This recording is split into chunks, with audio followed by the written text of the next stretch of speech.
Lokvani news, जनसामान्यांचा आवाज। आपल्या सगळ्यांना कल्पना आहे की ऑगस्ट सप्टेंबर मध्ये झालेल्या नांदेड जिल्ह्यातील अतिवृष्टीमुळे खरीप पिकांचे खूप मोठ्या प्रमाणात नुकसान झाले आणि त्यावेळी महाराष्ट्र सरकारने याची दखल घेत दुष्काळ निधी जाहीर केला आणि त्याचं वाटपही झालं।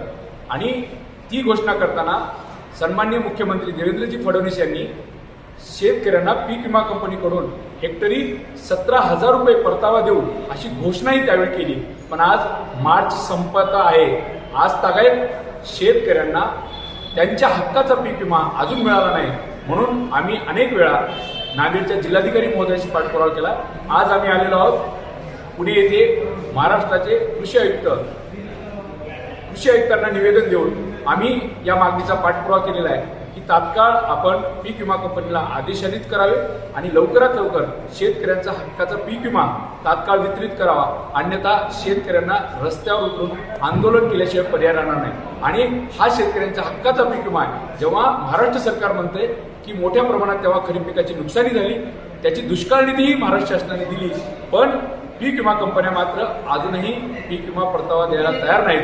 अशा वेळी मंत्रालय पातळीवर किंवा आयुक्त पातळीवर यात हस्तक्षेप करून शेतकऱ्यांना हक्काचा पीक विमा मिळणं अत्यंत गरजेचं आहे। धन्यवाद। आजच लोकवाणी न्यूज चॅनलला सबस्क्राईब करा।